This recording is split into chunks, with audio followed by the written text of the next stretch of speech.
అనిత గారు, అసలు డయాబెటిస్‌ని మనం ఎదుర్కోవాలంటే ఎలాంటి ఫుడ్ తీసుకోవాలి? మన లైఫ్ స్టైల్ ఏ విధంగా ఉండాలంటారు?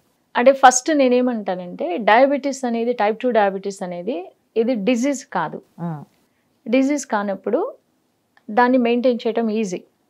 నేను ఇందాక చెప్పినట్టు. లైక్ నా బాడీ అయితే గ్లూకోజ్‌ని తయారు చేయదు. సో, మరి నా బాడీలోకి ఎక్కడి నుంచి వస్తుంది గ్లూకోజ్ అంటే నేను తినే ఫుడ్ ద్వారానే వస్తుంది. సో, దేర్ ఆర్ కొన్ని హెల్తీ చాయిసెస్ అనమాట. అన్నీ తినొచ్చు. Like carbohydrates, fat, protein. మన బాడీ హెల్తీగా ఉండాలి అంటే మనకి కార్బోహైడ్రేట్స్ కావాలి, ఫ్యాట్ కావాలి, ప్రోటీన్ కావాలి, ఫైబర్ కావాలి. దీంతో పాటు వైటమిన్స్ అండ్ మినరల్స్, వాటర్ ఇవన్నీ కావాలి. సో, వీటి మధ్య ఇంబాలెన్స్ ఎప్పుడు క్రియేట్ అవుతదో, అంటే నేను కార్బోహైడ్రేట్స్‌ని ఎక్కువ ఇచ్చేసి మిగతా వాటిని తక్కువ ఇచ్చాను అంటే అది ఇంబాలెన్స్ నేనిచ్చే ఫుడ్ నా బాడీకి. సో, అలా కాకుండా నేను మెయింటైన్ చేయాలన్నమాట. అంటే గుడ్ అమౌంట్ ఆఫ్ కార్బ్స్ ఉండాలి, ప్రోటీన్ ఉండాలి. ప్రోటీన్ ఎంత అన్నప్పుడు లైక్ నా బాడీకి తగ్గట్టు నేను 70 కేజీస్ ఉన్నానంటే 70 గ్రామ్స్ ప్రోటీన్ ఇవ్వాలి నేను. ఓకే. సో, అట్లా ఇచ్చినప్పుడు ఎందుకు ఈ ప్రోటీన్ అండ్ ఫ్యాట్ అంటే they are important. Like already నేను చెప్పినట్టు they work as a cement లాగా పనిచేస్తాయి బాడీలో. అంటే మన టిష్యూ కనెక్షన్ వీటిలన్నిటికీ. దాంతో పాటు మనం ఎక్కువ టైం ఆకలి అవ్వకుండా ఫుల్‌గా ఉండే ఫీలింగ్ కూడా మనకి ప్రోటీన్ అండ్ ఫ్యాట్ తిన్నప్పుడు వస్తది. కానీ కార్బోహైడ్రేట్స్ తింటే మనకి బ్రెయిన్ రికగ్నైజ్ చేయలేదు తొందరగా. దట్ మన స్టమక్. అందుకు కార్బోహైడ్రేట్స్ మనం తింటూనే ఉంటాం. You can eat 6 pieces of pizza you can eat. But at the same time you can't finish up 6 leg pieces. Because it's a protein, another one is carb. So protein fills your stomach faster and longer time మీరు ఫుల్గా ఉండేటట్టు చేస్తుంది. So ఇట్లా నేను balance చేసుకున్నానంటే నేను తినే ఫుడ్లోనే ఇప్పుడు అందరం 3 టైమ్స్ అంటూ ఉంటాం. అవును. అండ్ నాకు అవసరం లేదనిపిస్తుంది. అంటే మోర్ దెన్ అంటే I don't want to say 3 times తినొచ్చు. బట్ ఎలా తినాలి అంటే నాకు ఆకలి వేసినప్పుడు తినాలి. ఆకలి వేసిన దాకా వెయిట్ చేయాలి. ఆకలి వేస్తే తినాలి. ఆకలి అయినప్పుడు తినకూడదు. సో అలా చేయగలిగాను. ఇదొకటి. నెక్స్ట్ ఇంకొకటి ఇందాక నేను చెప్పినట్టు మనకి స్టోరేజ్ కెపాసిటీని పెంచుకోవాలి. నేను ఇక్కడ ఫుడ్లో కంట్రోల్ చేసుకోలేనప్పుడు నా స్టోరేజ్ కెపాసిటీని పెంచుకోవాలి. అంటే lot of exercises, muscle building అనేది ఈజీగా జరగదు. సో ఎక్సర్సైజెస్ అవన్నీ చేయాలి. సో నేను అది చేయను, ఇది చేయను, but I will keep lot of glucose అన్నప్పుడు దెన్ ఎలాంటి ఫుడ్ మనం తీసుకున్నా it will not reverse diabetes అనమాట. కానీ ప్రోటీన్, ఫ్యాట్, ఫైబర్ ఇవన్నీ మంచిగా నా ఫుడ్ ప్లేట్లో ఉండేటట్టు చూసుకుంటే all of us can be healthy. Sickness అనేది రాదు అట్లా. అనిత గారు, ఒక్కసారి లైఫ్‌లో డయాబెటిస్ వస్తే లైఫ్ లాంగ్ మెడిసిన్ వాడాలా అని చాలా మందికి అపోహ ఉంది. మీరేమంటారు దాని మీద? అంటే డయాబెటీస్ ఒక కండిషన్ అయినప్పుడు, ఇది ఒక డిజీజ్ కానప్పుడు నేను ఎందుకు మెడిసిన్ వాడాలి అనేది నా ఒపీనియన్ అనమాట. ఎందుకంటే ఇట్స్ ఎ కండిషన్. ఈ కండిషన్ నా బాడీలోకి ఎలా వస్తుంది? నేను తినే ఫుడ్ ద్వారా వస్తుంది. అలాంటప్పుడు నేను తినే ఫుడ్లో కొన్ని చేంజెస్ చేసుకుంటే ఈ గ్లూకోజ్ అనేది నా బ్లడ్లో ఉండకుండా ఉంటుంది. అంటే తక్కువ గ్లూకోజ్ బాడీకి వస్తుంది. అండ్ అది బాడీ ఖర్చు పెట్టేసుకుంటుంది. నేను ఊరికే కూర్చొని కదా ఉదయం లేచినప్పటి నుంచి ఐ వర్క్, ఐ థింక్, నేను నడుస్తాను, మాట్లాడతాను, వీటిలన్నిటికి ఎనర్జీ కావాలి. సో ఆ ఎనర్జీ అనేది అయిపోతుంది. ఓకే. సో నా బాడీలోకి నేను ఇస్తున్న ఎనర్జీని నా బాడీ స్పెండ్ చేస్తున్న ఎనర్జీకి పొంతన లేనప్పుడు డయాబెటీస్లోకి వెళ్తాం. సో అందుకు ఎక్కువ ఇస్తున్నానంటే ఖర్చు పెట్టాలి ఏదో ఒక విధంగా. అలా ఖర్చు పెట్టట్లేదు అన్నప్పుడు అంటే స్టోరేజ్ కెపాసిటీని పెంచాలని మాట్లాడుతున్నాను కదా, అంటే మజిల్ బిల్డ్ చేసుకోవాలి. లాట్ ఆఫ్ గ్లూకోజ్ ఖర్చు అయిపోతుంది అక్కడ. ఓకే. అది నేను చేయలేనప్పుడు దెన్ నా ఫుడ్లోకి వస్తున్న గ్లూకోజ్ పర్సంటేజ్ని నేను తగ్గించాలి. అది కూడా చేయనప్పుడు then I have to use medicine always. So as I said like ఎందుకు మెడిసిన్ ఎందుకు వాడాలి మనం? ఇట్స్ ఒక కండిషన్ కాబట్టి there are other alternative ways. నేను ఎక్కడ ఫుడ్ ద్వారా కొన్ని లైఫ్ స్టైల్ చేంజెస్ చేసుకొని నా ఫుడ్ ప్లేట్ని కరెక్ట్గా డిజైన్ చేసుకుంటే మళ్ళీ ఇది ఎక్స్పెన్సివ్ ఏం కాదు. మనం రోజు తినేది కూరగాయలు తింటాం, ఫుడ్ రైస్ ఇట్లాంటివన్నీ తిని ఉంటాం, ఎగ్స్ తింటాం, నాన్ వెజ్ తినే వాళ్ళు నాన్ వెజ్ తింటారు, లేదా పన్నీర్ ఇట్లాంటివి మనం రోజు తినే ఫుడ్ ఐటమ్సే. సో వీటిని నా ఫుడ్ ప్లేట్లో ప్లాన్ చేసుకునేటప్పుడు కొంచెం ప్రాపర్గా ప్లాన్ చేశాను అంటే I don't need to use tablets. Type 1 is మళ్ళీ వేరు.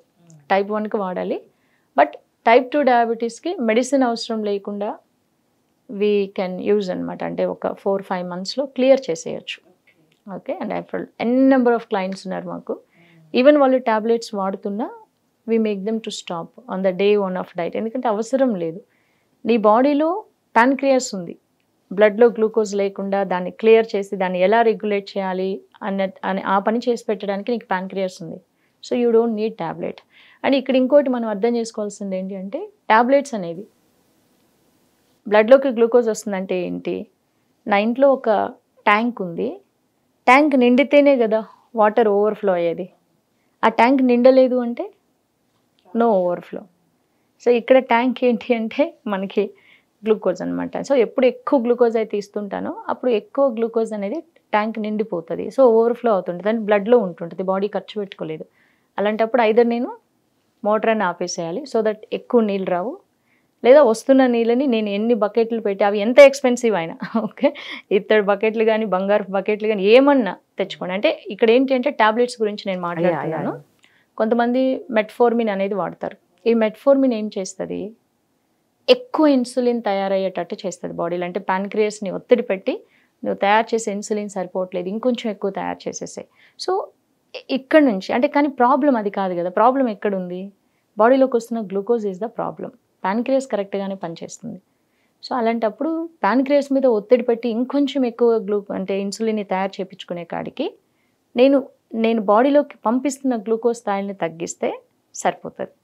సో మనమందరం ఎక్కడంటే కార్బోహైడ్రేట్స్ కూడా వెరీ మచ్ అవైలబుల్, ఎక్కడైనా అవైలబుల్, మనకి ఈజీగా అవైలబుల్ ఉంటాయి. అందుకని వీ జస్ట్ గో ఫర్ అంటే దాన్ని తినడానికనే ఎక్కువ ఇష్టపడుతూ ఉంటాం. ప్లస్ మనకి అది ఎంత తిన్నా కడుపు నిండదు. ఇప్పుడు తింటాము మళ్ళీ ఒక 1 అవర్కి సీదా ఇడ్లీ 4 ఇడ్లీ తిన్నా మళ్ళీ ఒక గంటకు ఆకలిస్తుంది. ఎందుకంటే కార్బోహైడ్రేట్ స్టొమక్ని ఫిల్ చేయవు.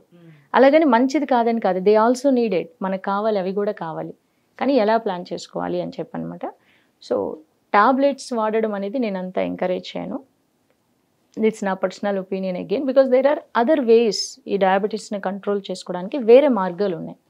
కంట్రోల్ కూడా కాదు, కంప్లీట్గా 100% ఆ డయాబెటీస్ మన బాడీలో లేకుండా చేసుకోవచ్చు మనం. సో అది ఎలా అంటే నేను ఇప్పుడు చెప్పిన ఫుడ్ ప్లాన్ అనేది కరెక్ట్గా చేసుకుంటే అయిపోతుంది అంతే. నా ఒపీనియన్లో వాడాల్సిన అవసరం లేదు టైప్ 2 డయాబెటీస్కి. It's a condition. Right. Anitha గారు, ఈ డయాబెటీస్ వచ్చిన తర్వాత మనలోకి శరీరంలో కానీ మన యాక్టివిటీస్లో కానీ ఎటువంటి మార్పులు సంభవిస్తాయి అంటారు? మనం ఎలా గమనించాలి? అర్లీగా ఎట్లా డిటెక్ట్ చేసుకోవచ్చు నాకు డయాబెటీస్ ఉంది అని చెప్పేసి? సో ఫస్ట్ థింగ్, ఆకలేస్తూ ఉంటుంది, బాగా ఆకలేస్తుంది. ఎందుకంటే మీరు తిన్న ఫుడ్ అనేది ఎనర్జీగా కన్వర్ట్ అవ్వట్లేదు. సో అందుకు ఆకలేస్తుంది. విపరీతంగా థర్స్ట్, దాహం ఎక్కువ వేస్తుంది. ఫ్రీక్వెంట్గా యూరినేషన్కి వెళ్ళాల్సి వస్తుంది అనమాట. అంటే ఇప్పుడు బాడీ బ్లడ్లో గ్లూకోజ్ ఉంది, దాన్ని ఏదో ఒక విధంగా బయటికి పంపించాలి. ఓకే, అట్లా చేయడానికి మనకు ఒకటి సెల్స్ ఉన్నాయి, లివర్ ఉంది. ఇప్పుడు ఇవి రెస్పాండ్ అవ్వట్లేదు. సో అందుకు బాడీ ఏం చేస్తుంది అంటే యూరిన్లో బయటికి పంపించడానికి ట్రై చేస్తుంటుంది. సో అందుకు ఫ్రీక్వెంట్ యూరినేషన్. ఓకే, అట్లనే నేను చెప్పినట్టు ఆకలి ఎక్కువ వేయడం, దాహం ఎక్కువ రావడం, టైర్డ్ అనిపించడం, సడన్గా వెయిట్ పెరగడం లేదా వెయిట్ లాస్ అవ్వడం, 2 జరుగుతాయి. ఓకే, దీంతోపాటు తిమ్మిర్లు అంటారు, numbness in hands and legs, అంటే ఫింగర్స్, లెగ్స్ అండ్ అంటే కాళ్ళ వేళ్ళకి చేతుల వేళ్ళకి కొంచెం తిమ్మిర్లు ఫీలింగ్ వస్తుంది అనమాట. ఓకే, ఇవన్నీ. అట్లనే ఇంకా దీన్ని మనం అర్లీగా డిటెక్ట్ చేసేసుకుంటే వితిన్ 4-5 మంత్స్లో కంప్లీట్గా రివర్స్ చేయొచ్చు. ఒకవేళ లేదు అంటే డయాబెటీస్ అనేది బాడీ మొత్తాన్ని ఎఫెక్ట్ చేయగలుగుతుంది. రైట్. మరి ఈ డయాబెటీస్కి హార్ట్ అటాక్కి ఏమైనా సంబంధం ఉందంటారా? Yeah, absolutely.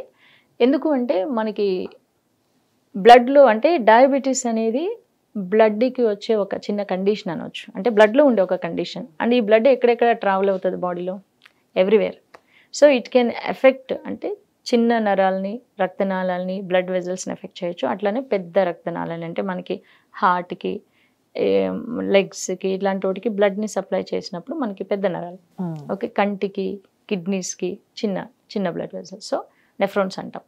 సో వీటిలన్నిటిని ఎఫెక్ట్ చేయొచ్చు, ఎందుకంటే బ్లడ్ కూడా ఇక్కడ ఫ్లో అవుతుంది. కానీ ఈ కండిషన్ ఎలా వస్తుంది అంటే మనకి అథ్రోసెలారిసిస్ అనే ఒక కండిషన్ బాడీలో స్టార్ట్ అవుతుంది. ఏంటి ఈ కండిషన్ అంటే మనకి రక్తనాళాలు అట్లనే బ్లడ్ వెజల్స్ అంటే నరాలు, రక్తనాళాలు కొవ్వు పేరుకుపోతూ ఉంటుంది. దీనివల్ల అవి హార్డ్ అవుతాయి అన్నమాట. ఓకే, సో మనకి మాస్కులర్ యాక్టివిటీ జరుగుతూ ఉండాలి.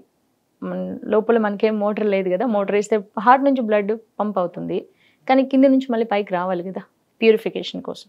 ఎలా వస్తుంది? సో మాస్కులర్ యాక్టివిటీ వల్ల వస్తుంది. కానీ అది జరగాలి అంటే మన టిష్యూ, రక్తనాళాలు ఇవన్నీ కూడా సాఫ్ట్గా ఉండాలన్నమాట. కానీ వీటిలో కొవ్వు పేరుకుపోవడం వల్ల అవి హార్డ్గా మారుతాయి. సో ఆ యాక్టివిటీ జరగదు, హార్డ్ అయిపోతాయి. హార్డ్ అయిపోయినప్పుడు బ్లడ్ ఫ్లో అయ్యే ప్యాసేజెస్ సన్నబడతాయి కదా. సో ఆ ప్రాసెస్లో మనకి బ్లడ్ సప్లై అనేది సరిగా జరగదు. అప్పుడు టిష్యూ అనేది చనిపోవడం స్టార్ట్ అవుతూ ఉంటుంది. సో ఇప్పుడు అథ్రోసెలారిస్ అంటే ఈ హార్ట్ అటాక్స్ ఎందుకు వస్తాయంటే ఇట్ ఈస్ సెడ్ లైక్ అంటే ప్రపంచం మొత్తం మీద డయాబెటీస్లో ఉన్న వాళ్ళు 80% మంది హార్ట్ అటాక్స్ వల్లనే చనిపోతున్నారు. ఓకే, ఎందుకు అంటే ఈ అథ్రోసెలారిసిస్ అనే కండిషన్, ప్లేగ్ ఫర్మేషన్ అనేది జరుగుతుంది అనమాట. ఇది బ్లడ్ సప్లైని హిండ్రెన్స్ చేస్తుంది. ఇది నాట్ ఓన్లీ దాట్, అంటే నాట్ ఓన్లీ హార్ట్ అటాక్స్ అనమాట. ఈ డయాబెటీస్ అనేది ఒక్కసారి వచ్చింది అంటే ప్రతి ఒక్క ఆర్గాన్ ఎఫెక్ట్ చేయగలదు. సపోజ్ నా హార్ట్కి ఏమైనా వచ్చింది అంటే హార్ట్ మాత్రమే, కిడ్నీకి ఏమైనా వచ్చిందంటే కిడ్నీకి మాత్రమే. కానీ డయాబెటీస్ వచ్చిందంటే అన్ని ఆర్గాన్స్ని, అందుకే అంటారు కదా, అంటే ఏమంటాం, రోట్ చేస్తుంది, బాడీ కుళ్ళిపోయేటట్టు చేస్తుంది అంటారు డయాబెటీస్. అందుకు కొంతమందికి డయాబెటిక్ ఫుట్ ఉంటుంది. సో బ్లడ్ సప్లై సరిగా లేనప్పుడు హార్ట్కి దూరమైన ప్లేస్ ఏంటి? పాదాలు. సో లెగ్ యాంపుటేషన్స్ జరుగుతుంటాయి. It is said like more than accidents. ఇండియాలో యాక్సిడెంట్స్ వల్ల కాళ్ళు చేతులు కోల్పోయే వాళ్ళ సంఖ్య కంటే కూడా డయాబెటీస్ వల్ల కాళ్ళు కోల్పోయే వాళ్ళ సంఖ్య 4% ఎక్కువ. ఎందుకు అంటే టిష్యూ చనిపోతూ ఉంటుంది, బ్లడ్ సప్లై ఉండదు, అది కుళ్ళిపోతూ ఉంటుంది. ఆ పార్ట్ని తీసేసేయాలి, లేకపోతే దట్ విల్ ఎఫెక్ట్ అనమాట ఎంటైర్ బాడీని. ఒకవేళ కంటిలో సన్నటి నరాలు ఉంటాయి, ఓకే, బ్లడ్ వెజల్స్, ఆ ప్రెషర్ తట్టుకోలేక అవి పోతూ ఉంటాయి, చిట్లిపోతూ ఉంటాయి. సో అప్పుడు మనకి కంటి చూపు చిన్నగా బ్లర్డ్ విజన్ రావడం. అట్లనే కిడ్నీకి నెఫ్రోన్స్ అంటాం, సన్నటి రక్తనాళాలు ఉంటాయి, చాలా ఉంటాయి, కోట్లలో ఉంటాయి. కాబట్టి డయాబెటీస్ సడన్గా నాకు ఒకరోజు డయాలసిస్ స్టేజ్ వచ్చిందంటే అప్పటికప్పుడు రాలేదు అది.